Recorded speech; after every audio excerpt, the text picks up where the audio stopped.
The Scarlet Letter by Nathaniel Hawthorne, from StreamBooks. Romans 17. The pastor and his parishioner, slowly as the minister walked, he had almost gone by. Before Hester Prynne could gather voice enough to attract his observation. At length she succeeded. "Arthur Dimmesdale," she said, faintly at first, then louder, but hoarsely. "Arthur Dimmesdale, who speaks?" answered the minister. Gathering himself quickly up, he stood more erect, like a man taken by surprise in a mood to which he was reluctant to have witnesses. Throwing his eyes anxiously in the direction of the voice, he indistinctly beheld a form under the trees.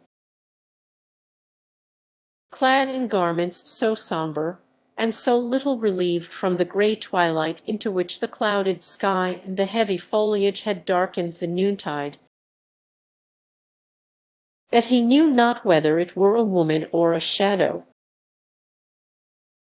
It may be that his pathway through life was haunted thus, by a spectre that had stolen out from among his thoughts. He made a step nigher, and discovered the Scarlet Letter. "Hester, Hester Prynne," said he, "is it thou? Art thou in life?" "Even so," she answered, "in such life as has been mine these 7 years past. And thou, Arthur Dimmesdale? Dost thou yet live?" It was no wonder that they thus questioned one another's actual and bodily existence, and even doubted of their own. So strangely did they meet in the dim wood, that it was like the first encounter, in the world beyond the grave, of two spirits who had been intimately connected in their former life, but now stood coldly shuddering,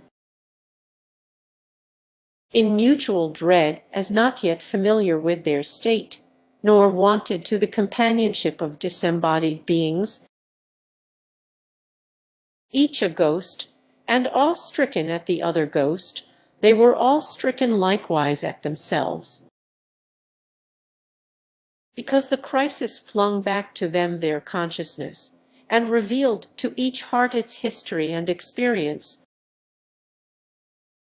as life never does except at such breathless epochs. The soul beheld its features in the mirror of the passing moment. It was with fear and tremulously, and as it were by a slow, reluctant necessity, that Arthur Dimmesdale put forth his hand, chill as death, and touched the chill hand of Hester Prynne. The grasp, cold as it was, took away what was dreariest in the interview. They now felt themselves, at least, inhabitants of the same sphere. Without a word more spoken, neither he nor she assuming the guidance, but with an unexpressed consent, they glided back into the shadow of the woods, whence Hester had emerged, and sat down on the heap of moss where she and Pearl had before been sitting.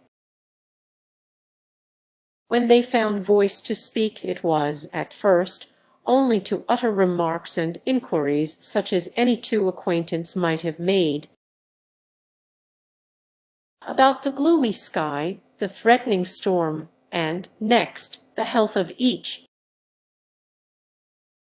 Thus they went onward, not boldly, but step by step, into the themes that were brooding deepest in their hearts.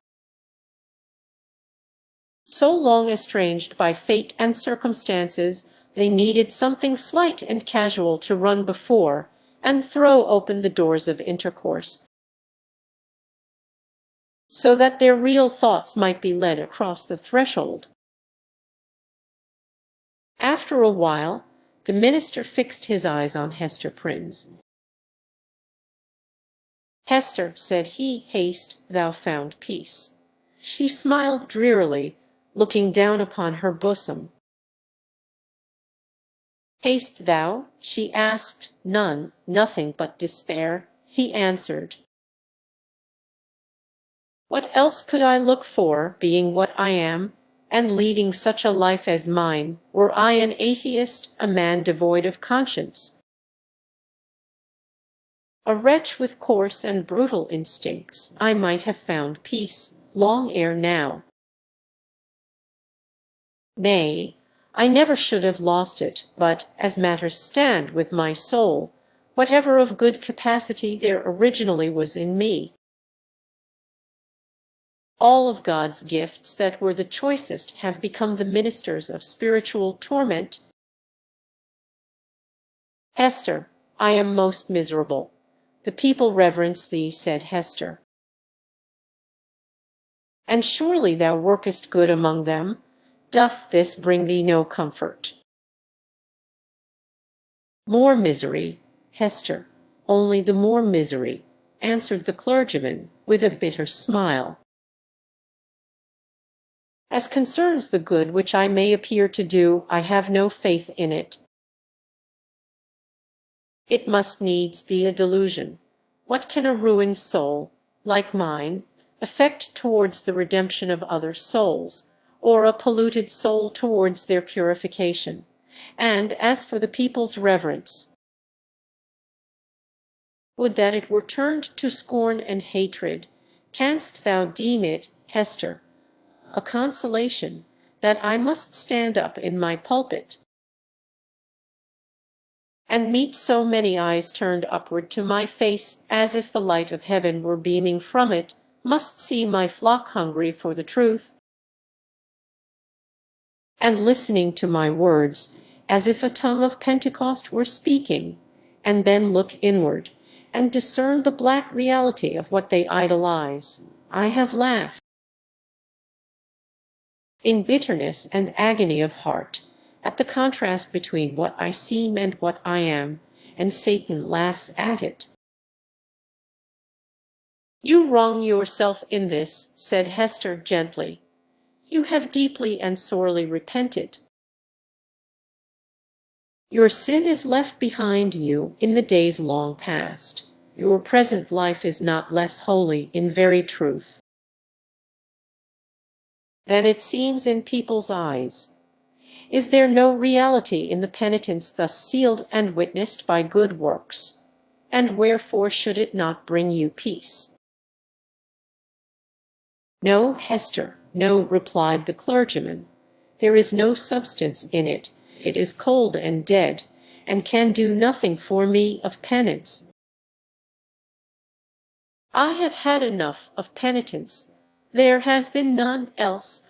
I should long ago have thrown off these garments of mock holiness, and have shown myself to mankind as they will see me at the judgment seat. Happy are you, Hester, that wear the scarlet letter openly upon your bosom. Mine burns in secret. Thou little knowest what a relief it is.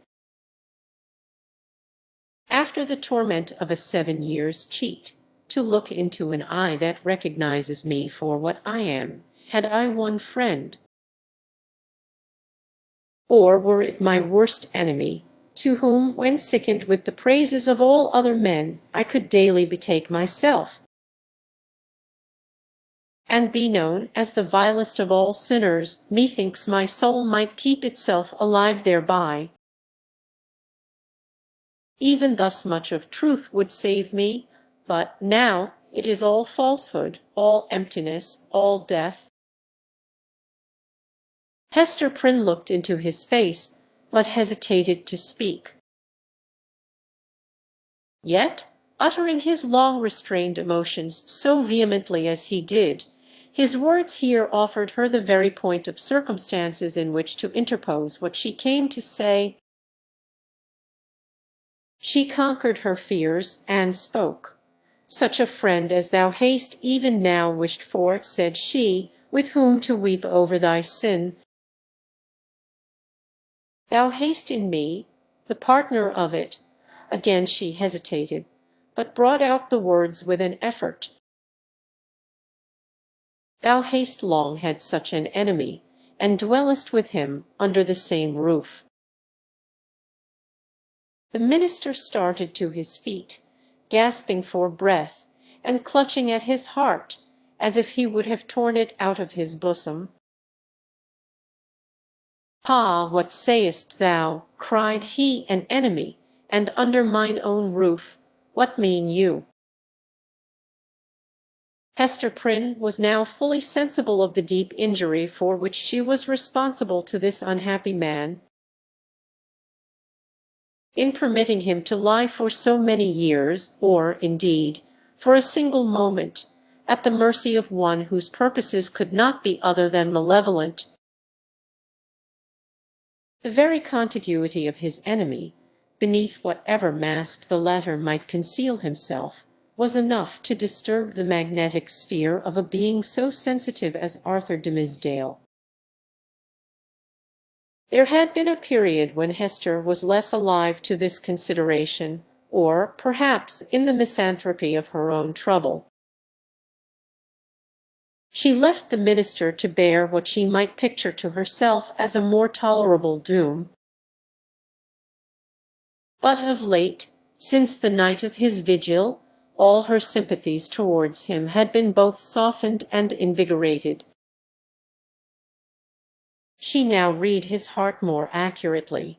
She doubted not that the continual presence of Roger Chillingworth, the secret poison of his malignity infecting all the air about him, and his authorized interference as a physician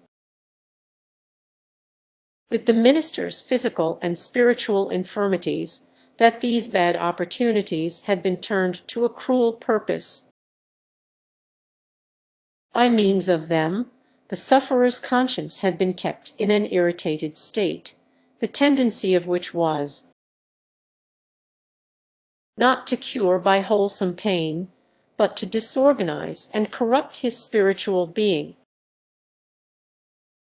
Its result, on earth, could hardly fail to be insanity, and hereafter, that eternal alienation from the good and true, of which madness is perhaps the earthly type. Such was the ruin to which she had brought the man once. Nay, why should we not speak it? Still so passionately loved, Hester felt that the sacrifice of the clergyman's good name and death itself, as she had already told Roger Chillingworth, would have been infinitely preferable to the alternative which she had taken upon herself to choose. And now, rather than have had this grievous wrong to confess, she would gladly have lain down on the forest leaves, and died there, at Arthur Dimmesdale's feet. "O Arthur," cried she, "forgive me. In all things else I have striven to be true. Truth was the one virtue which I might have held fast, and did hold fast, through all extremity, save when thy good, thy life, thy fame, were put in question. Then I consented to a deception. But a lie is never good, even though death threaten on the other side. Dost thou not see what I would say? That old man, the physician, he whom they call Roger Chillingworth, he was my husband." The minister looked at her, for an instant, with all that violence of passion, which intermixed, in more shapes than one, with his higher, purer, softer qualities, was, in fact, the portion of him which the devil claimed, and through which he sought to win the rest. Never was there a blacker or a fiercer frown than Hester now encountered. For the brief space that it lasted, it was a dark transfiguration. His character had been so much enfeebled by suffering that even its lower energies were incapable of more than a temporary struggle. He sank down on the ground and buried his face in his hands. I might have known it, murmured he. I did know it. Was not the secret told me, in the natural recoil of my heart, at the first sight of him, and as often as I have seen him since? Why did I not understand? O Hester Prynne, thou little knowest all the horror of this thing, and the shame, the indelicacy, the horrible ugliness of this exposure of a sick and guilty heart to the very eye that would gloat over it. Woman, woman, thou art accountable for this. I cannot forgive thee. Thou shalt forgive me, cried Hester, flinging herself on the fallen leaves beside him. Let God punish, thou shalt forgive. With sudden and desperate tenderness, she threw her arms around him and pressed his head against her bosom, little caring though his cheek rested on the scarlet letter. He would have released himself, but strove in vain to do so. Hester would not set him free, lest he should look her sternly in the face. All the world had frowned on her. For 7 long years had it frowned upon this lonely woman, and still she bore it all, nor ever once turned away her firm, sad eyes. Heaven, likewise, had frowned upon her, and she had not died. But the frown of this pale, weak, sinful, and sorrow-stricken man was what Hester could not bear, and live. Wilt thou yet forgive me? She repeated over and over again. Wilt thou not frown? Wilt thou forgive? I do forgive you, Hester, replied the minister, at length, with a deep utterance, out of an abyss of sadness, but no anger. I freely forgive you now. May God forgive us both. We are not, Hester, the worst sinners in the world. There is one worse than even the polluted priest. That old man's revenge has been blacker than my sin. He has violated in cold blood the sanctity of a human heart. Thou and I, Hester, never did so. Never, never, whispered she. What we did had a consecration of its own. We felt it so. We said so to each other. Hast thou forgotten it? Hush, Hester, said Arthur Dimmesdale, rising from the ground. No, I have not forgotten. They sat down again, side by side, and hand clasped in hand, on the mossy trunk of the fallen tree. Life had never brought them a gloomier hour. It was the point whither their pathway had so long been tending, and darkening ever as it stole along, and yet it enclosed a charm that made them linger upon it and claim another, and another, and, after all, another moment. The forest was obscure around them, and creaked with a blast that was passing through it. The boughs were tossing heavily above their heads, while one solemn old tree groaned dolefully to another, as if telling the sad story of the pair that sat beneath, or constrained to forebode evil to come. And yet they lingered. How dreary looked the forest track that led backward to the settlement, where Hester Prynne must take up again the burden of her ignominy, and the minister the hollow mockery of his good name. So they lingered an instant longer.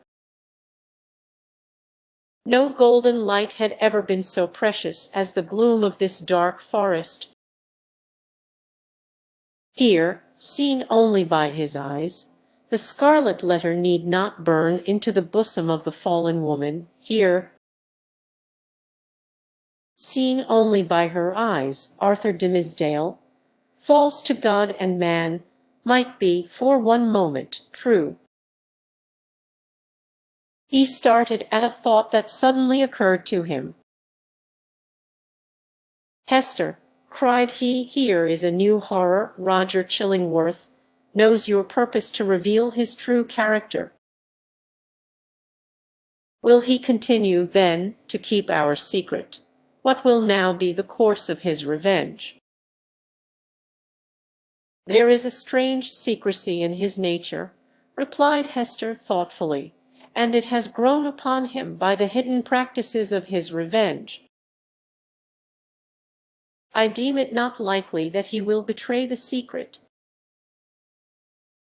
He will doubtless seek other means of satiating his dark passion. And I, how am I to live longer, breathing the same air with this deadly enemy?" exclaimed Arthur Dimmesdale, shrinking within himself, and pressing his hand nervously against his heart, a gesture that had grown involuntary with him. "Think for me, Hester, thou art strong. Resolve for me. Thou must dwell no longer with this man," said Hester, slowly and firmly. "Thy heart must be no longer under his evil eye. It were far worse than death," replied the minister. "But how to avoid it? What choice remains to me? Shall I lie down again on these withered leaves, where I cast myself, when thou didst tell me what he was? Must I sink down there, and die at once? Alas, what a ruin has befallen thee," said Hester, with the tears gushing into her eyes. "Wilt thou die for very weakness? There is no other cause." "The judgment of God is on me," answered the conscience-stricken priest. "It is too mighty for me to struggle with. Heaven would show mercy," rejoined Hester, "hadst thou but the strength to take advantage of it." "Be thou strong for me," answered he, "advise me what to do." "Is the world, then, so narrow?" exclaimed Hester Prynne, fixing her deep eyes on the minister's, and instinctively exercising a magnetic power over a spirit so shattered and subdued that it could hardly hold itself erect. "Doth the universe lie within the compass of yonder town, which only a little time ago was but a leaf-strewn desert? As lonely as this around us, whither leads yonder forest track backward to the settlement? Thou sayest, yes. But onward, too, deeper it goes, and deeper into the wilderness, less plainly to be seen at every step, until, some few miles hence, the yellow leaves will show no vestige of the white man's tread. There thou art free. So brief a journey would bring thee from a world where thou hast been most wretched, to one where thou mayest still be happy. Is there not shade enough in all this boundless forest to hide thy heart from the gaze of Roger Chillingworth?" "Yes, Hester, but only under the fallen leaves," replied the minister, with a sad smile. "Then there is the broad pathway of the sea," continued Hester. "It brought thee hither. If thou so choose, it will bear thee back again. In our native land, whether in some remote rural village or in vast London, or, surely, in Germany, in France, in pleasant Italy, thou wouldst be beyond his power and knowledge. And what hast thou to do with all these iron men and their opinions? They have kept thy better part in bondage too long already." "It cannot be," answered the minister, listening as if he were called upon to realize a dream. I am powerless to go, wretched and sinful as I am. I have had no other thought than to drag on my earthly existence in the sphere where Providence hath placed me. Lost as my own soul is, I would still do what I may for other human souls. I dare not quit my post, though an unfaithful sentinel, whose sure reward is death and dishonor, when his dreary watch shall come to an end. Thou art crushed under this 7 years' weight of misery, replied Hester, fervently resolved to buoy him up with her own energy. But thou shalt leave it all behind thee. It shall not cumber thy steps as thou treadest along the forest path. Neither shalt thou freight the ship with it, if thou prefer to cross the sea. Leave this wreck and ruin here where it hath happened. Meddle no more with it.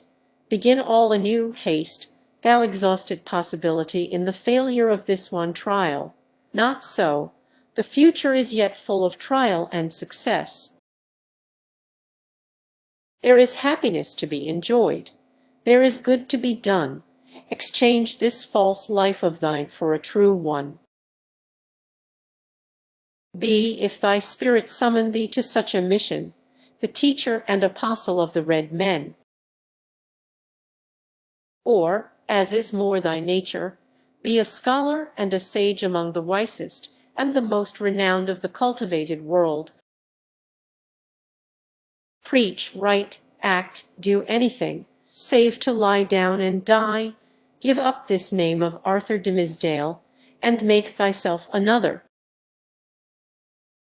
and a high one, such as thou canst wear without fear or shame. Why shouldst thou tarry so much as one other day in the torments that have so gnawed into thy life, that have made thee feeble to will and to do, that will leave thee powerless even to repent? Up and away, O Hester, cried Arthur de Misdale, in whose eyes a fitful light, kindled by her enthusiasm, flashed up and died away. Thou tellest of running a race to a man whose knees are tottering beneath him. I must die here. There is not the strength or courage left me to venture into the wide, strange, difficult world alone. It was the last expression of the despondency of a broken spirit. He lacked energy to grasp the better fortune that seemed within his reach. He repeated the word, "Alone, Hester." "Thou shalt not go alone," answered she in a deep whisper. Then all was spoken.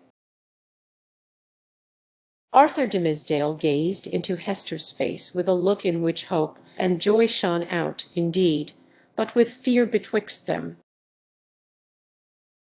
and a kind of horror at her boldness, who had spoken what he vaguely hinted at, but dared not speak. But Hester Prynne, with a mind of native courage and activity, and for so long a period not merely estranged, but outlawed from society, had habituated herself to such latitude of speculation as was altogether foreign to the clergyman. She had wandered, without rule or guidance, in a moral wilderness, as vast, as intricate and shadowy as the untamed forest, amid the gloom of which they were now holding a colloquy that was to decide their fate. Her intellect and heart had their home, as it were, in desert places, where she roamed as freely as the wild Indian in his woods.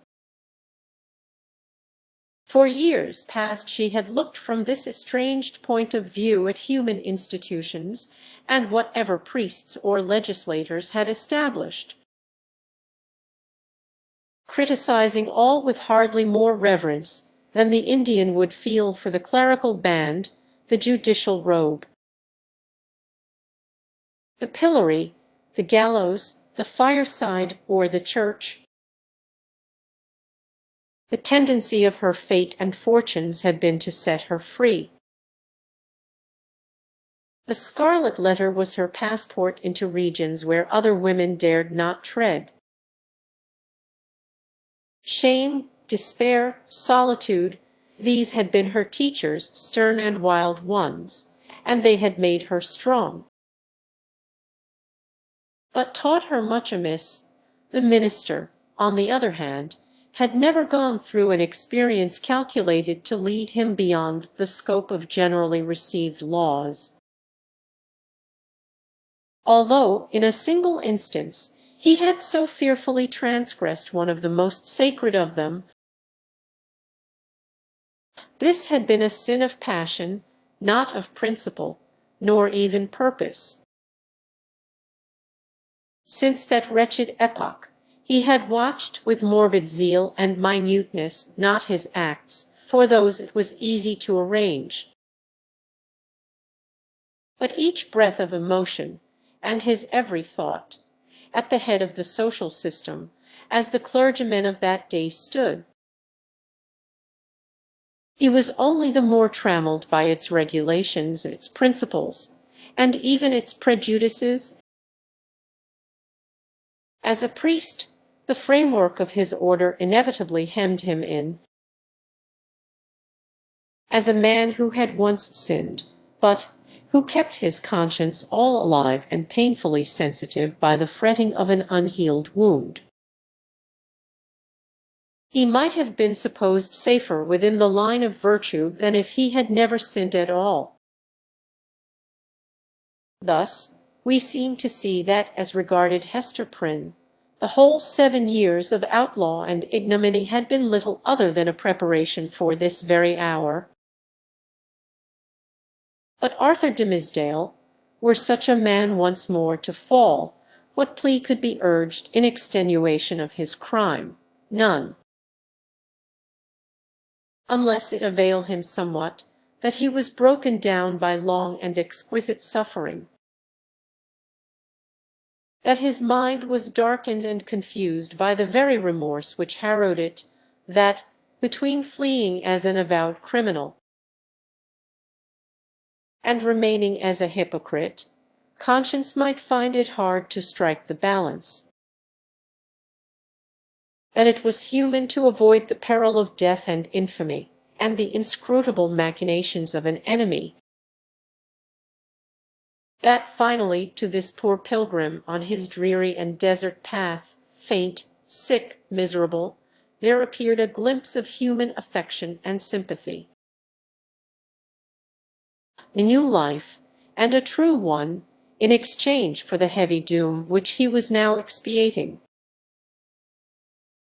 And be the stern and sad truth spoken, that the breach which guilt has once made into the human soul is never, in this mortal state, repaired. It may be watched and guarded, so that the enemy shall not force his way again into the citadel, and might even, in his subsequent assaults, select some other avenue, in preference to that where he had formerly succeeded. But there is still the ruined wall, and, near it, the stealthy tread of the foe that would win over again his unforgotten triumph. A struggle, if there were one, need not be described. Let it suffice that the clergyman resolved to flee, and not alone. If, in all these past 7 years, thought he, I could recall one instant of peace or hope, I would yet endure, for the sake of that earnest of heaven's mercy. But now, since I am irrevocably doomed, wherefore should I not snatch the solace allowed to the condemned culprit before his execution? Or, if this be the path to a better life, as Hester would persuade me, I surely give up no fairer prospect by pursuing it, neither can I any longer live without her companionship.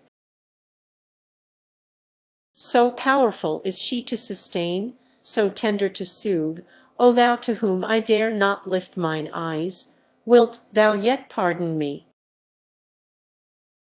Thou wilt go, said Hester, calmly as he met her glance. The decision once made, a glow of strange enjoyment threw its flickering brightness over the trouble of his breast. It was the exhilarating effect upon a prisoner just escaped from the dungeon of his own heart of breathing the wild, free atmosphere of an unredeemed, unchristianized, lawless region.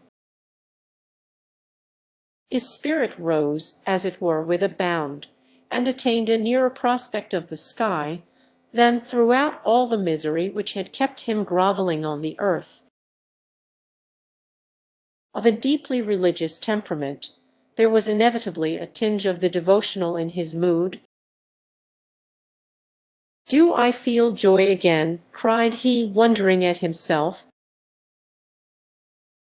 "Methought the germ of it was dead in me. O Hester, thou art my better angel. I seem to have flung myself sick, sin-stained, and sorrow-blackened down upon these forest leaves, and to have risen up all made anew, and with new powers to glorify him that hath been merciful." "Let us not look back," answered Hester Prynne. "The past is gone, wherefore should we linger upon it now? See, with this symbol I undo it all and make it as it had never been." So speaking, she undid the clasp that fastened the scarlet letter, and taking it from her bosom, threw it to a distance among the withered leaves. The mystic token alighted on the hither verge of the stream. With a hand's breadth farther flight it would have fallen into the water, and have given the little brook another woe to carry onward, besides the unintelligible tale which it still kept murmuring about. But there lay the embroidered letter, glittering like a lost jewel, which some ill-fated wanderer might pick up, and thenceforth be haunted by strange phantoms of guilt, sinkings of the heart, and unaccountable misfortune. The stigma gone, Hester heaved a long, deep sigh, in which the burden of shame and anguish departed from her spirit. Exquisite relief! She had not known the weight until she felt the freedom by another impulse. She took off the formal cap that confined her hair, and down it fell upon her shoulders, dark and rich, with at once a shadow and a light in its abundance, and imparting the charm of softness to her features. There played around her mouth, and beamed out of her eyes, a radiant and tender smile, that seemed gushing from the very heart of womanhood. A crimson flush was glowing on her cheek that had been long so pale. Her sex, her youth, and the whole richness of her beauty came back from what men call the irrevocable past, and clustered themselves, with her maiden hope, and a happiness before unknown, within the magic circle of this hour. And, as if the gloom of the earth and sky had been but the effluence of these two mortal hearts, it vanished with their sorrow. All at once, as with a sudden smile of heaven, forth burst the sunshine, pouring a very flood into the obscure forest, gladdening each green leaf, transmuting the yellow fallen ones to gold, and gleaming adown the grey trunks of the solemn trees. The objects that had made a shadow hitherto embodied the brightness now. The course of the little brook might be traced by its merry gleam afar into the wood's heart of mystery. which had become a mystery of joy. Such was the sympathy of nature, that wild, heathen nature of the forest, never subjugated by human law, nor illumined by higher truth with the bliss of these two spirits, love, whether newly born or aroused from a death-like slumber, must always create a sunshine, filling the heart so full of radiance that it overflows upon the outward world. Had the forest still kept its gloom, it would have been bright in Hester's eyes, and bright in Arthur Dimmesdale's. Hester looked at him with the thrill of another joy. "Thou must know Pearl," said she, "our little Pearl. Thou hast seen her, yes, I know it, but thou wilt see her now with other eyes. She is a strange child, I hardly comprehend her, but thou wilt love her dearly, as I do, and wilt advise me how to deal with her." "Dost thou think the child will be glad to know me?" asked the minister, somewhat uneasily. "I have long shrunk from children, because they often show a distrust, a backwardness to be familiar with me. I have even been afraid of little Pearl." "Ah, that was sad," answered the mother. "But she will love thee dearly, and thou her. She is not far off." "I will call her Pearl, Pearl." "I see the child," observed the minister. "Yonder she is, standing in a streak of sunshine, a good way off on the other side of the brook." "So thou thinkest the child will love me?" Hester smiled, and again called to Pearl, who was visible at some distance. As the minister had described her, like a bright apparelled vision in a sunbeam which fell down upon her through an arch of boughs. The ray quivered to and fro, making her figure dim or distinct, now like a real child, now like a child's spirit. As the splendor went and came again, she heard her mother's voice, and approached slowly through the forest.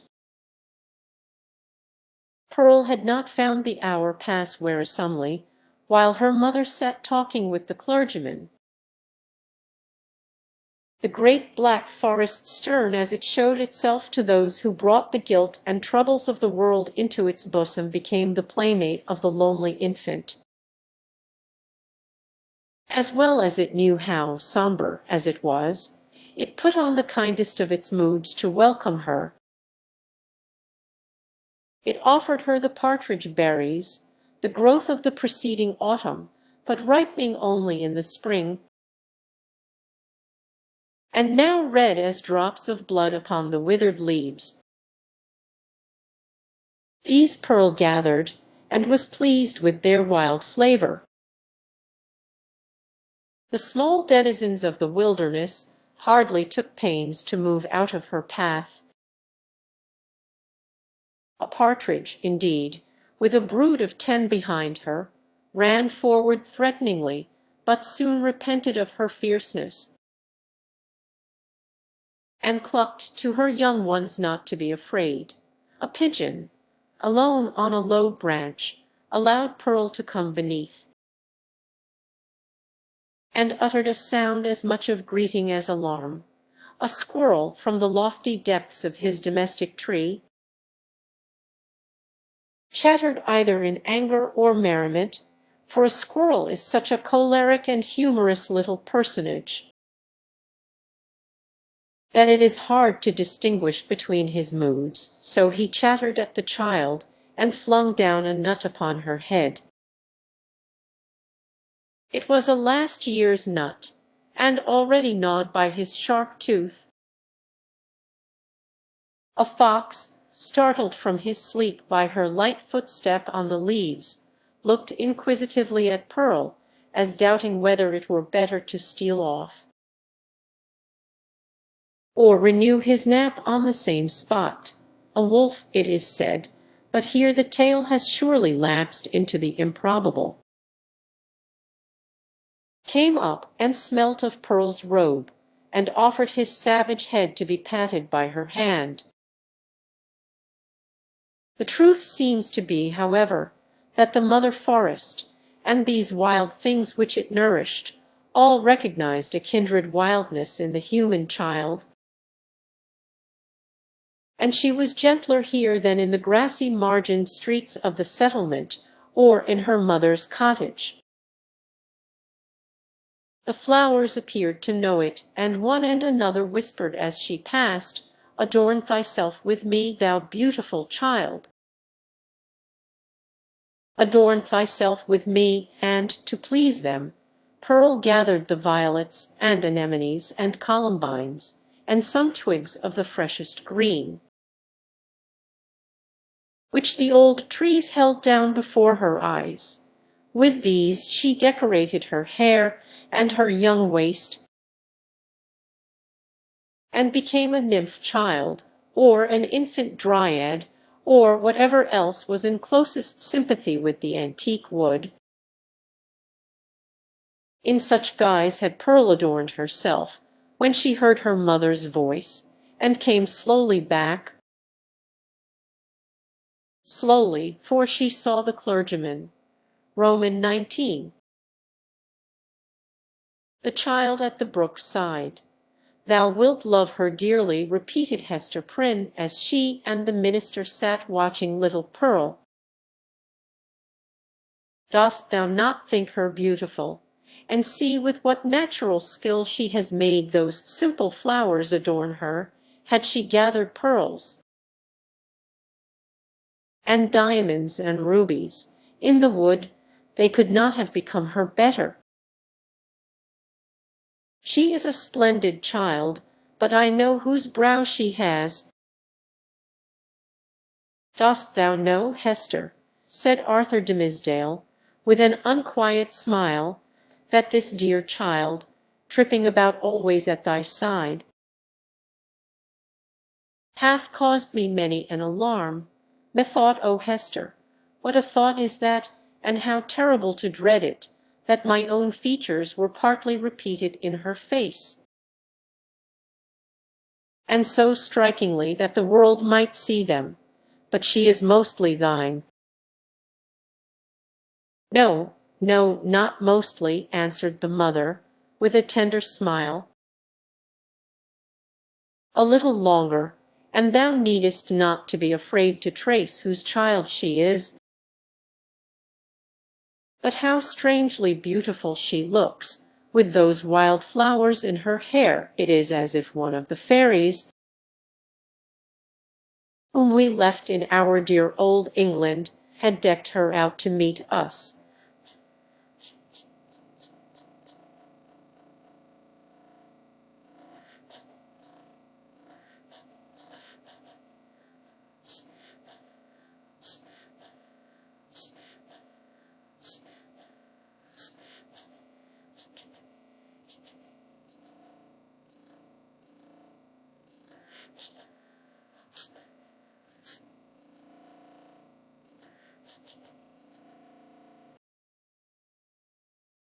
It was with a feeling which neither of them had ever before experienced that they sat and watched Pearl's slow advance. In her was visible the tie that united them. She had been offered to the world these 7 years past as the living hieroglyphic, in which was revealed the secret they so darkly sought to hide, all written in this symbol, all plainly manifest. Had there been a prophet or magician skilled to read the character of flame, and Pearl was the oneness of their being,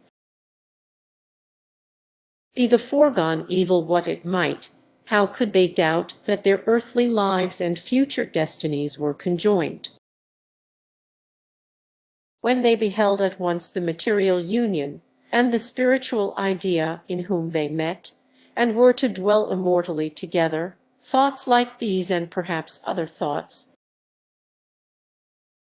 which they did not acknowledge or define, threw an awe about the child as she came onward. Let her see nothing strange, no passion, nor eagerness in thy way of accosting her, whispered Hester. Our Pearl is a fitful and fantastic little elf sometimes. Especially, she is seldom tolerant of emotion, when she does not fully comprehend the why and wherefore. But the child hath strong affections, she loves me, and will love thee. Thou canst not think, said the minister, glancing aside at Hester Prynne, how my heart dreads this interview, and yearns for it, but, in truth, as I already told thee, children are not readily won to be familiar with me. They will not climb my knee, nor prattle in my ear, nor answer to my smile, but stand apart, and eye me strangely.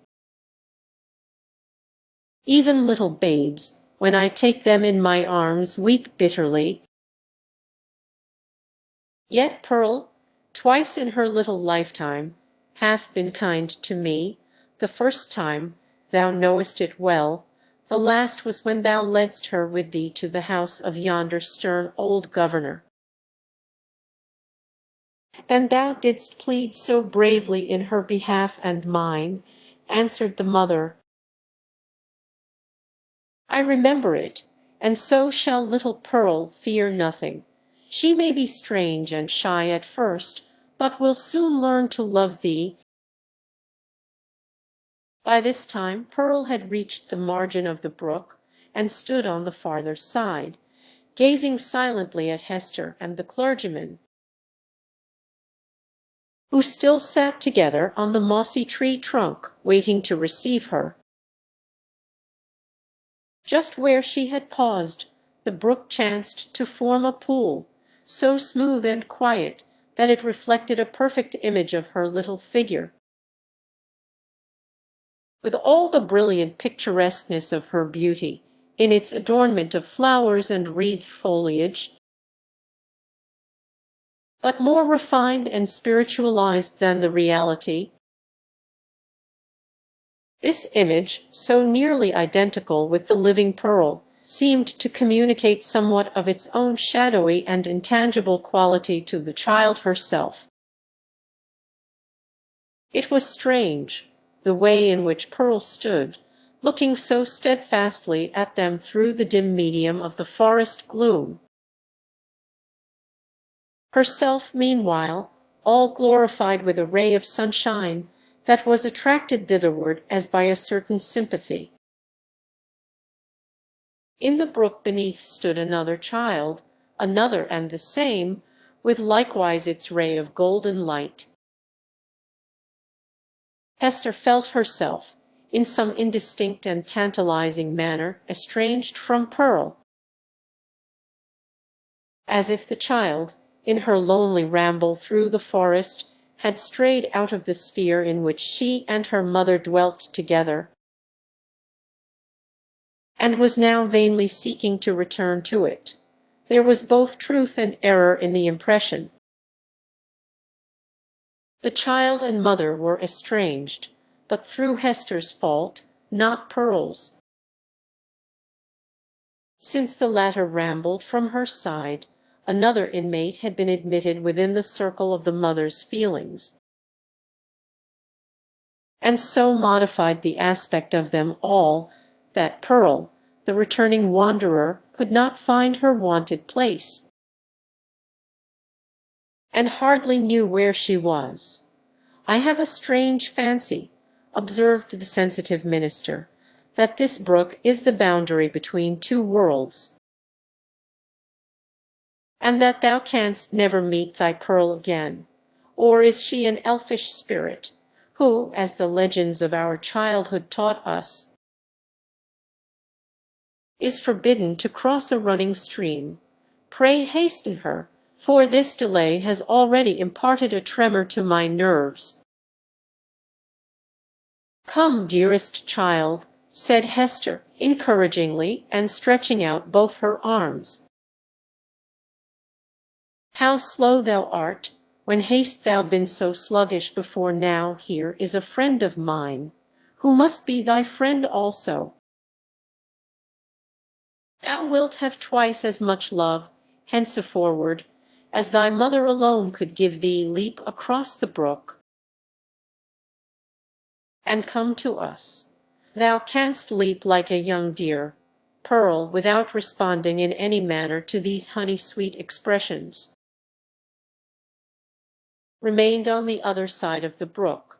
Now she fixed her bright, wild eyes on her mother, now on the minister,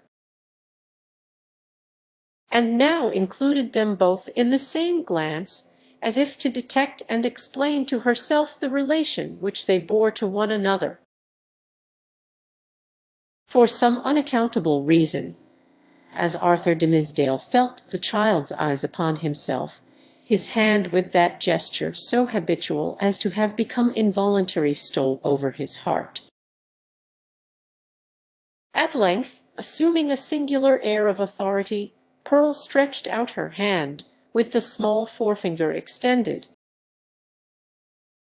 and pointing evidently towards her mother's breast, and beneath, in the mirror of the brook, there was the flower-girdled and sunny image of little Pearl. Pointing her small forefinger too, "Thou strange child, why dost thou not come to me?" exclaimed Hester. Pearl still pointed with her forefinger, and a frown gathered on her brow, the more impressive from the childish, the almost baby-like aspect of the features that conveyed it. As her mother still kept beckoning to her, and arraying her face in a holiday suit of unaccustomed smiles, the child stamped her foot with a yet more imperious look and gesture. In the brook, again, was the fantastic beauty of the image, with its reflected frown, its pointed finger, and imperious gesture, giving emphasis to the aspect of little Pearl. "Hasten, Pearl, or I shall be angry with thee," cried Hester Prynne, who, however inured to such behaviour on the elf-child's part at other seasons, was naturally anxious for a more seemly deportment now. "Leap across the brook, naughty child, and run hither, else I must come to thee." But Pearl, not a whit startled at her mother's threats, any more than mollified by her entreaties, now suddenly burst into a fit of passion, gesticulating violently, and throwing her small figure into the most extravagant contortions. She accompanied this wild outbreak with piercing shrieks, which the woods reverberated on all sides, so that, alone as she was in her childish and unreasonable wrath, it seemed as if a hidden multitude were lending her their sympathy and encouragement. Seen in the brook once more was the shadowy wrath of Pearl's image, crowned and girdled with flowers, but stamping its foot, wildly gesticulating, and, in the midst of all, still pointing its small forefinger at Hester's bosom. "I see what ails the child," whispered Hester to the clergyman, and turning pale in spite of a strong effort to conceal her trouble and annoyance. "Children will not abide the slightest, change in the accustomed aspect of things that are daily before their eyes. Pearl misses something which she has always seen me wear." "I pray you," answered the minister, "if thou hast any means of pacifying the child, do it forthwith, save it were the cankered wrath of an old witch. Like Mistress Hibbins," added he, attempting to smile, I know nothing that I would not sooner encounter than this passion in a child. In Pearl's young beauty, as in the wrinkled witch, it has a preternatural effect. Pacify her, if thou lovest me. Hester turned again towards Pearl, with a crimson blush upon her cheek, a conscious glance aside at the clergyman, and then a heavy sigh, while, even before she had time to speak, the blush yielded to a deadly pallor. Pearl, said she, sadly, look down at thy feet, there, before thee, on the hither side of the brook. The child turned her eyes to the point indicated, and there lay the scarlet letter, so close upon the margin of the stream that the gold embroidery was reflected in it. Bring it hither, said Hester. Come thou and take it up, answered Pearl. Was ever such a child, observed Hester, aside to the minister. Oh, I have much to tell thee about her, but, in very truth, she is right as regards this hateful token. I must bear its torture yet a little longer, only a few days longer, until we shall have left this region, and look back hither as to a land which we have dreamed of. The forest cannot hide it, the mid-ocean shall take it from my hand, and swallow it up forever. With these words, she advanced to the margin of the brook, took up the scarlet letter, and fastened it again into her bosom. Hopefully, but a moment ago, as Hester had spoken of drowning it in the deep sea, there was a sense of inevitable doom upon her. As she thus received back this deadly symbol from the hand of fate,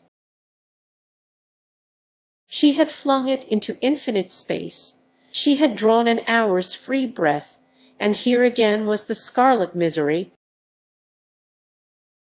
glittering on the old spot. So it ever is, whether thus typified or no, that an evil deed invests itself with the character of doom.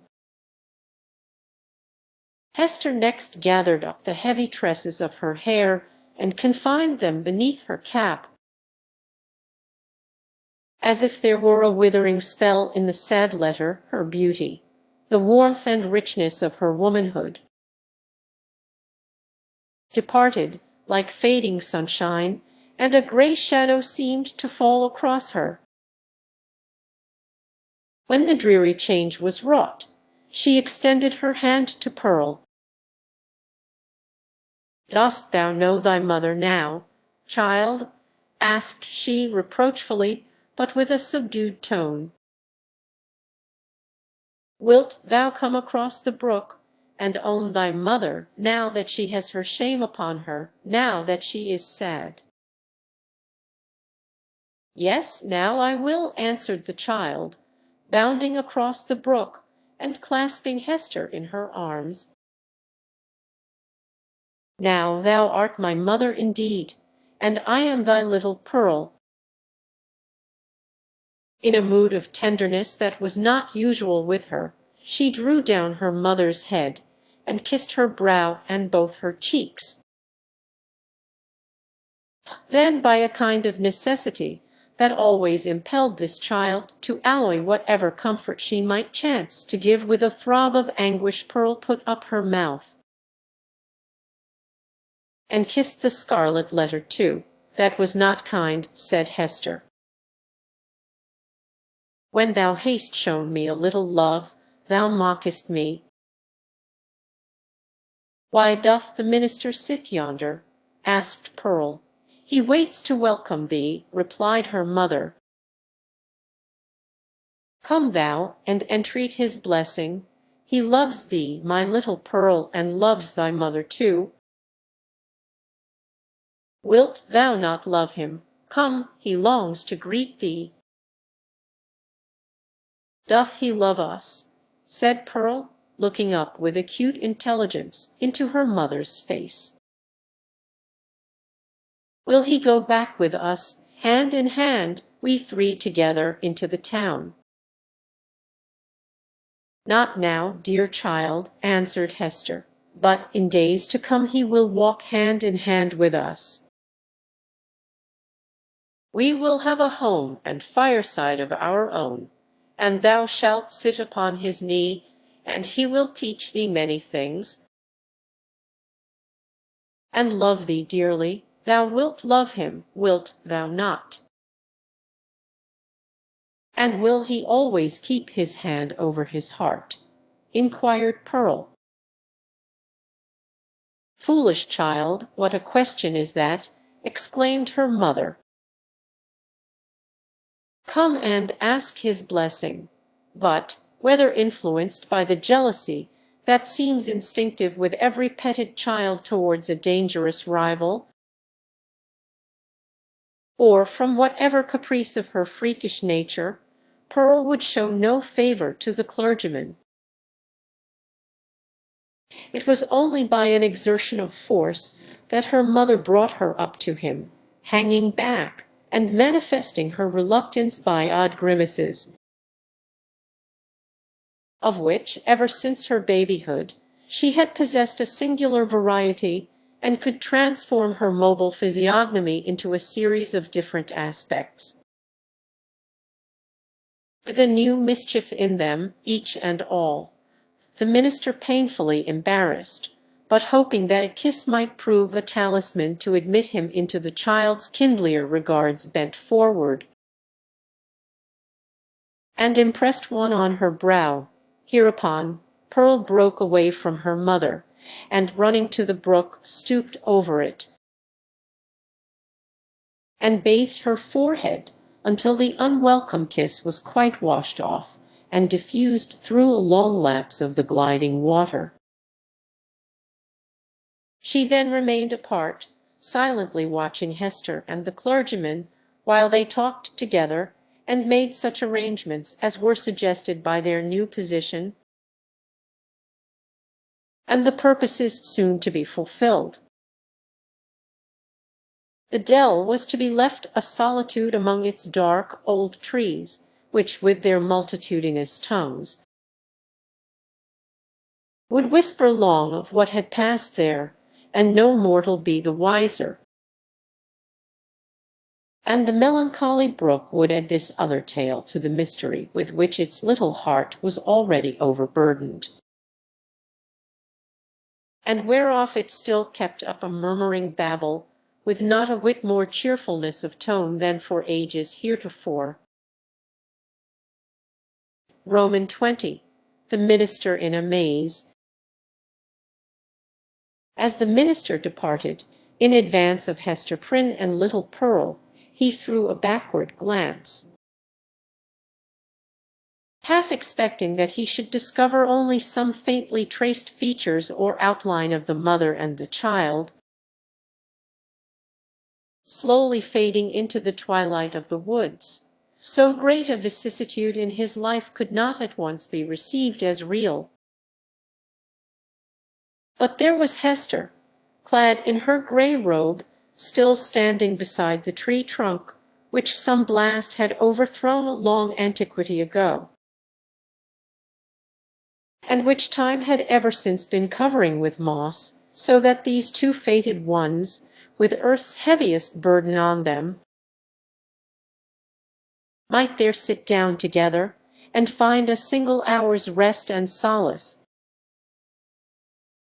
And there was Pearl, too, lightly dancing from the margin of the brook, now that the intrusive third person was gone, and taking her old place by her mother's side. So the minister had not fallen asleep and dreamed. In order to free his mind from this indistinctness and duplicity of impression, which vexed it with a strange disquietude, he recalled and more thoroughly defined the plans which Hester and himself had sketched for their departure. It had been determined between them that the old world, with its crowds and cities, offered them a more eligible shelter and concealment, than the wilds of New England, or all America, with its alternatives of an Indian wigwam, or the few settlements of Europeans scattered thinly along the seaboard. Not to speak of the clergyman's health, so inadequate to sustain the hardships of a forest life, his native gifts, his culture, and his entire development would secure him a home only in the midst of civilization and refinement. The higher the state, the more delicately adapted to it the man. In furtherance of this choice, it so happened that a ship lay in the harbor, one of those questionable cruisers, frequent at that day, which, without being absolutely outlaws of the deep, yet roamed over its surface with a remarkable irresponsibility of character. This vessel had recently arrived from the Spanish Main, and within 3 days' time would sail for Bristol. Hester Prynne, whose vocation, as a self-enlisted sister of charity, had brought her acquainted with the captain and crew, could take upon herself to secure the passage of 2 individuals and a child, with all the secrecy which circumstances rendered more than desirable. The minister had inquired of Hester, with no little interest, the precise time at which the vessel might be expected to depart.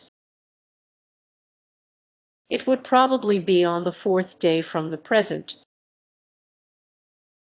That is most fortunate, he had then said to himself.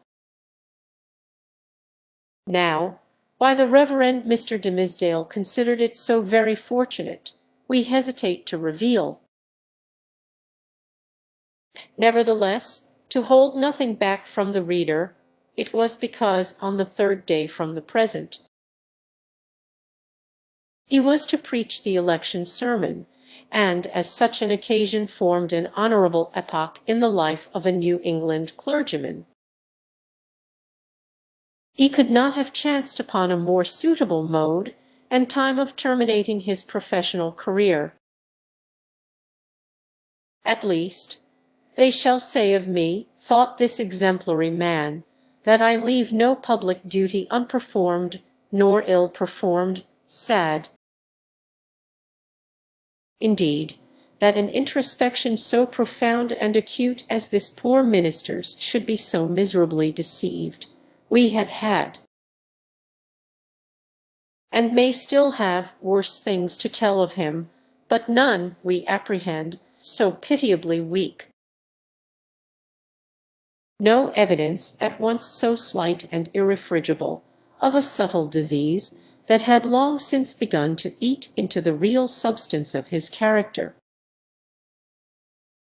No man, for any considerable period, can wear one face to himself and another to the multitude, without finally getting bewildered as to which may be the true. The excitement of Mr. Dimmesdale's feelings, as he returned from his interview with Hester, lent him unaccustomed physical energy, and hurried him townward at a rapid pace. The pathway among the woods seemed wilder, more uncouth with its rude natural obstacles, and less trodden by the foot of man than he remembered it on his outward journey. But he leaped across the plashy places, thrust himself through the clinging underbrush, climbed the ascent, plunged into the hollow, and overcame, in short, all the difficulties of the track with an unweariable activity that astonished him. He could not but recall how feebly, and with what frequent pauses for breath, he had toiled over the same ground only 2 days before. As he drew near the town, he took an impression of change from the series of familiar objects that presented themselves. It seemed not yesterday, not 1 nor 2, but many days or even years ago, since he had quitted them. There, indeed, was each former trace of the street, as he remembered it, and all the peculiarities of the houses, with the due multitude of gable peaks and a weathercock at every point where his memory suggested one. Not the less, however, came this importunately obtrusive sense of change. The same was true as regarded the acquaintances whom he met, and all the well-known shapes of human life about the little town. They looked neither older nor younger now, the beards of the aged were no whiter. Nor could the creeping babe of yesterday walk on his feet today. It was impossible to describe in what respect they differed from the individuals on whom he had so recently bestowed a parting glance. And yet the minister's deepest sense seemed to inform him of their mutability. A similar impression struck him most remarkably as he passed under the walls of his own church. The edifice had so very strange, and yet so familiar an aspect, that Mr. Dimmesdale's mind vibrated between two ideas: either that he had seen it only in a dream hitherto, or that he was merely dreaming about it now. This phenomenon, in the various shapes which it assumed, indicated no external change, but so sudden and important a change in the spectator of the familiar scene, that the intervening space of a single day had operated on his consciousness like the lapse of years. The minister's own will and Hester's will, and the fate that grew between them, had wrought this transformation. It was the same town as heretofore, but the same minister returned not from the forest. He might have said to the friends who greeted him, "I am not the man for whom you take me, I left him yonder in the forest, withdrawn into a secret dell, by a mossy tree trunk, and near a melancholy brook. Go seek your minister, and see if his emaciated figure, his thin cheek, his white, heavy, pain-wrinkled brow be not flung down there like a cast-off garment." His friends, no doubt, would still have insisted with him, "Thou art thyself the man," but the error would have been their own, not his. Before Mr. Dimmesdale reached home, his inner man gave him other evidences of a revolution in the sphere of thought and feeling. In truth, nothing short of a total change of dynasty and moral code in that interior kingdom was adequate to account for the impulses now communicated to the unfortunate and startled minister. At every step he was incited to do some strange, wild, wicked thing or other, with a sense that it would be at once involuntary and intentional, in spite of himself, yet growing out of a profounder self than that which opposed the impulse. For instance, he met one of his own deacons. The good old man addressed him with the paternal affection and patriarchal privilege which his venerable age, his upright and holy character, and his station in the church entitled him to use, and, conjoined with this, the deep, almost worshipping respect which the minister's professional and private claims alike demanded.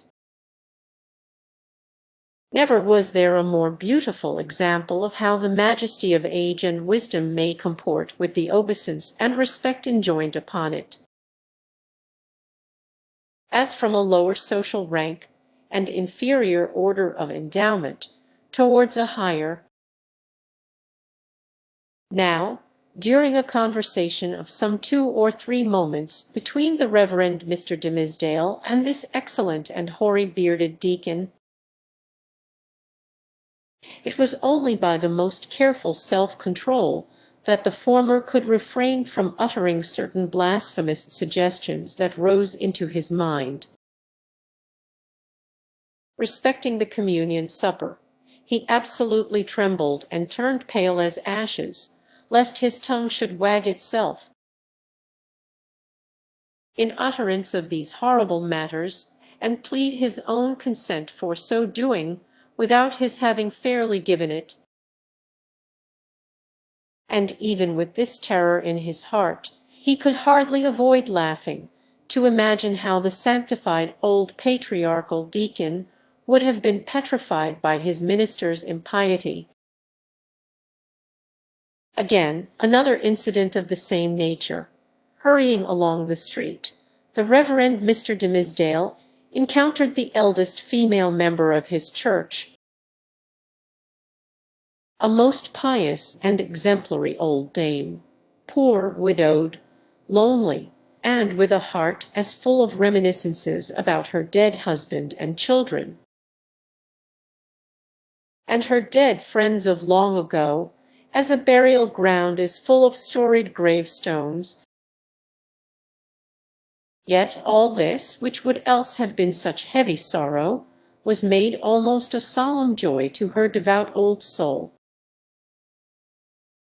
By religious consolations and the truths of Scripture, wherewith she had fed herself continually for more than 30 years. And, since Mr. Dimmesdale had taken her in charge, the good grandam's chief earthly comfort which, unless it had been likewise a heavenly comfort, could have been none at all, was to meet her pastor, whether casually or of set purpose, and be refreshed with a word of warm, fragrant, heaven-breathing gospel truth from his beloved lips into her dulled, but rapturously attentive ear. But, on this occasion, up to the moment of putting his lips to the old woman's ear, Mr. Dimmesdale, as the great enemy of souls would have it, could recall no text of Scripture, nor aught else except a brief, pithy, and, as it then appeared to him, unanswerable argument against the immortality of the human soul. The instilment thereof into her mind would probably have caused this aged sister to drop down dead at once, as by the effect of an intensely poisonous infusion. What he really did whisper, the minister could never afterwards recollect. There was, perhaps, a fortunate disorder in his utterance, which failed to impart any distinct idea to the good widow's comprehension, or which Providence interpreted after a method of its own. Assuredly, as the minister looked back, he beheld an expression of divine gratitude and ecstasy that seemed like the shine of the celestial city on her face, so wrinkled and ashy pale. Again, a third instance. After parting from the old church member, he met the youngest sister of them all. It was a maiden newly won, and won by the Reverend Mr. Dimmesdale's own sermon, on the Sabbath after his vigil, to barter the transitory pleasures of the world for the heavenly hope that was to assume brighter substance as life grew dark around her, and which would gild the utter gloom with final glory. She was fair and pure as a lily that had bloomed in paradise. The minister knew well that he was himself enshrined within the stainless sanctity of her heart, which hung its snowy curtains about his image,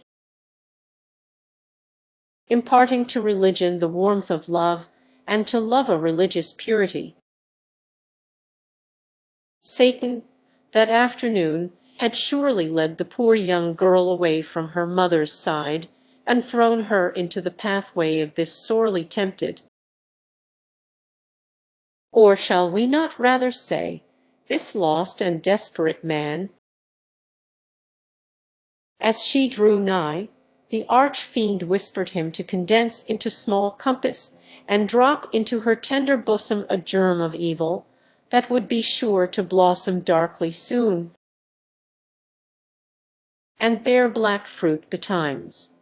Such was his sense of power over this virgin soul, trusting him as she did,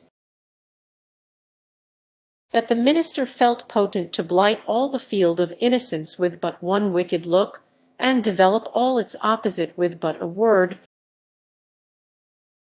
So with a mightier struggle than he had yet sustained he held his Geneva cloak before his face and hurried onward,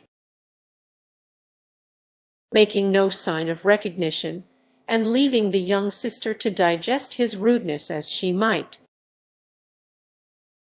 She ransacked her conscience, which was full of harmless little matters, like her pocket or her work-bag, and took herself to task, poor thing, for 1,000 imaginary faults, and went about her household duties with swollen eyelids the next morning. Before the minister had time to celebrate his victory over this last temptation, he was conscious of another impulse, more ludicrous and almost as horrible. It was, we blush to tell it, it was to stop short in the road and teach some very wicked words to a knot of little Puritan children who were playing there, and had but just begun to talk. Denying himself this freak, as unworthy of his cloth, he met a drunken seaman, one of the ship's crew from the Spanish Main, and here, since he had so valiantly forborne all other wickedness, poor Mr. Dimmesdale longed, at least, to shake hands with the tarry blackguard, and recreate himself with a few improper jests, such as dissolute sailors so abound with, and a volley of good, round, solid, satisfactory, and heaven-defying oaths. It was not so much a better principle as partly his natural good taste, and still more his becramed habit of clerical decorum, that carried him safely through the latter crisis.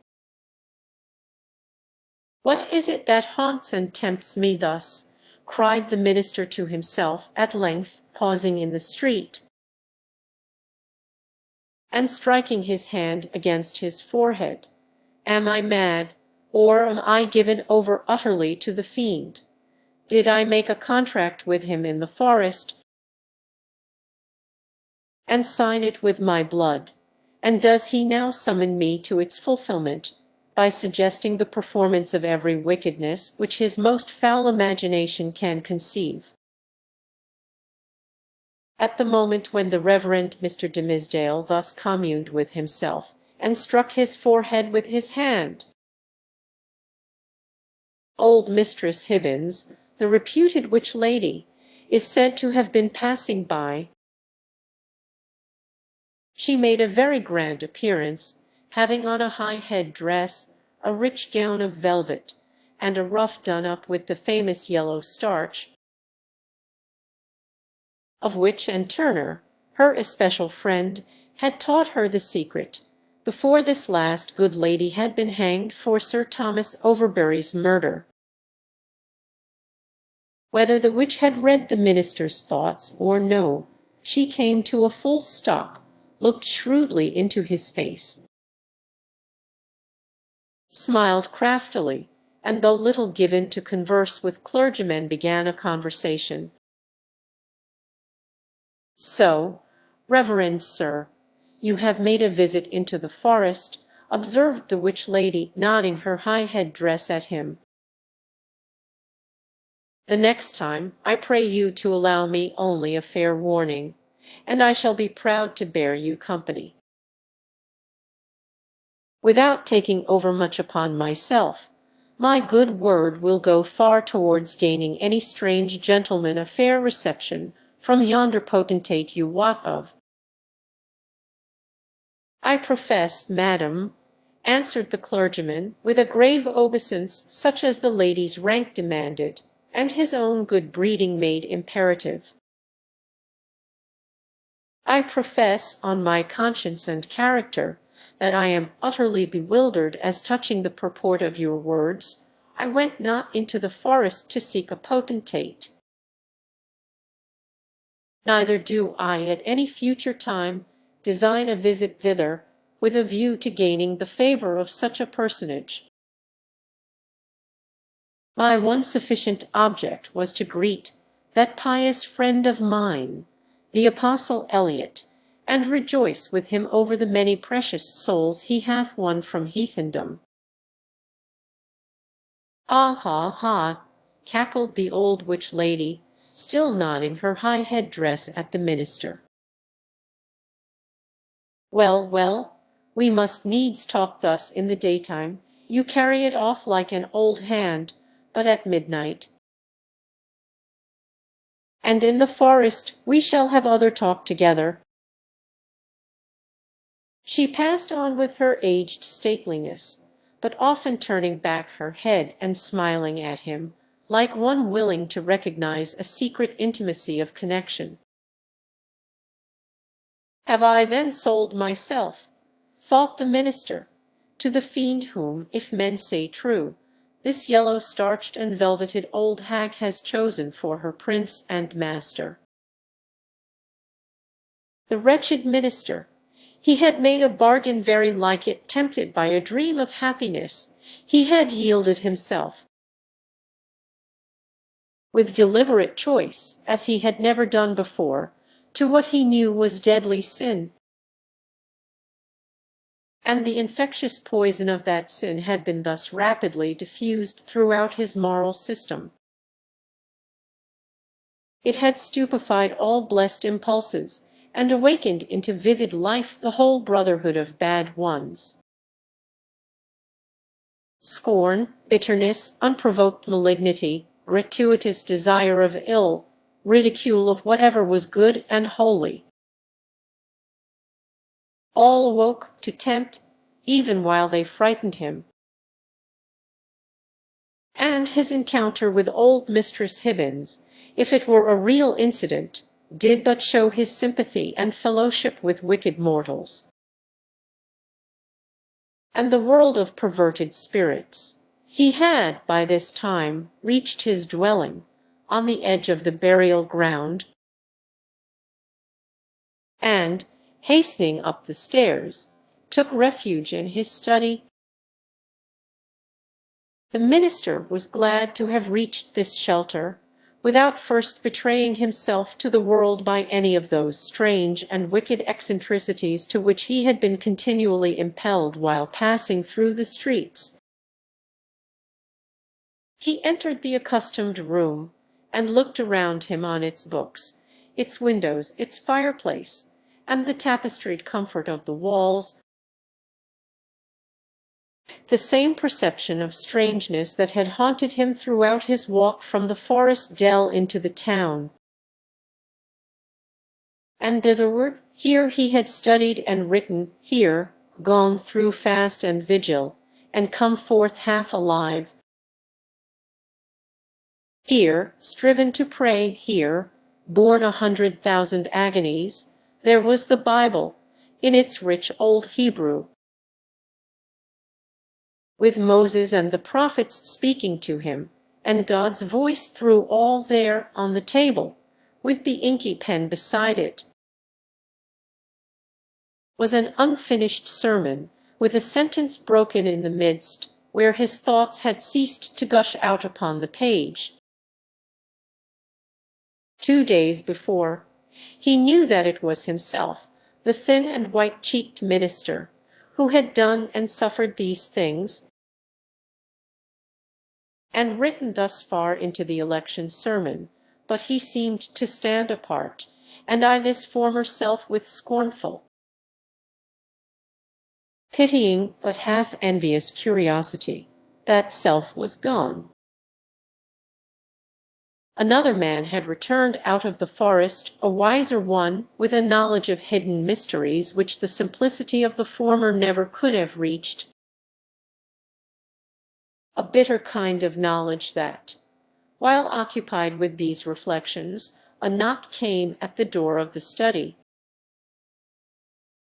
and the minister said, "Come in," not wholly devoid of an idea that he might behold an evil spirit. And so he did. It was old Roger Chillingworth that entered. The minister stood, white and speechless, with one hand on the Hebrew Scriptures, and the other spread upon his breast. "Welcome home, reverend sir," said the physician. "And how found you that godly man, the Apostle Eliot?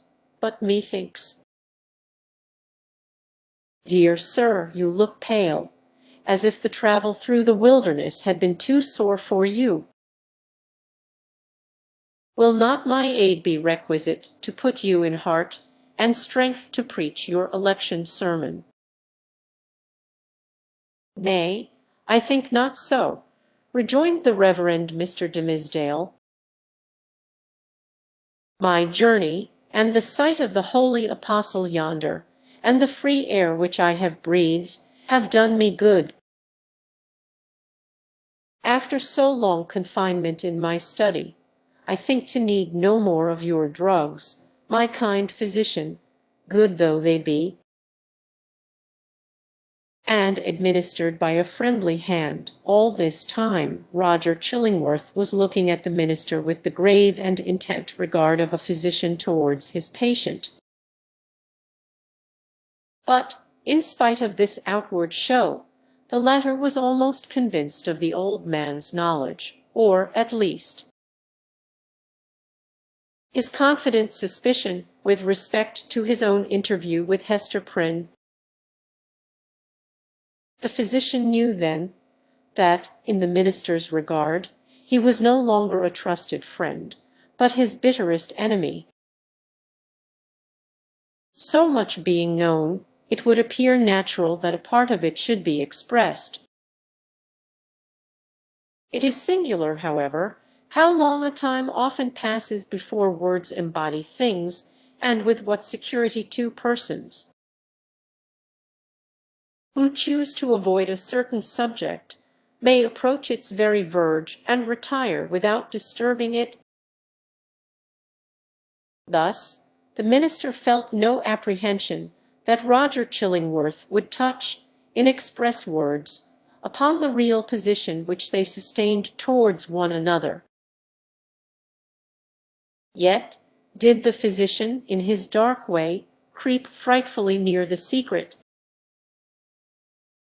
"Were it not better," said he, "that you use my poor skill to-night? Verily, dear sir, we must take pains to make you strong and vigorous for this occasion of the election discourse. The people look for great things from you, apprehending that another year may come about, and find their pastor gone." "Yea, to another world," replied the minister, with pious resignation. "Heaven grant it be a better one, for, in good sooth, I hardly think to tarry with my flock through the flitting seasons of another year, but, touching your medicine, kind sir, in my present frame of body, I need it not." "I joy to hear it," answered the physician. "It may be that my remedies, so long administered in vain, begin now to take due effect. Happy man were I, and well deserving of New England's gratitude, could I achieve this cure. I thank you from my heart, most watchful friend," said the Reverend Mr. Dimmesdale, with a solemn smile. "I thank you, and can but requite your good deeds with my prayers." "A good man's prayers are golden recompense," rejoined old Roger Chillingworth, as he took his leave. Yea, they are the current gold coin of the New Jerusalem, with the king's own mint mark on them. Left alone, the minister summoned a servant of the house, and requested food, which being set before him, he ate with ravenous appetite. Then, flinging the already written pages of the election sermon into the fire, he forthwith began another, which he wrote with such an impulsive flow of thought and emotion, that he fancied himself inspired, and only wondered that heaven should see fit to transmit the grand and solemn music of its oracles through so foul an organ pipe as he. However, leaving that mystery to solve itself, or go unsolved forever, he drove his task onward, with earnest haste and ecstasy. Thus the night fled away as if it were a winged steed, and he careering on it, morning came and peeped, blushing, through the curtains, and at last sunrise threw a golden beam into the study and laid it right across the minister's bedazzled eyes. There he was, with the pen still between his fingers, and a vast, immeasurable tract of written space behind him.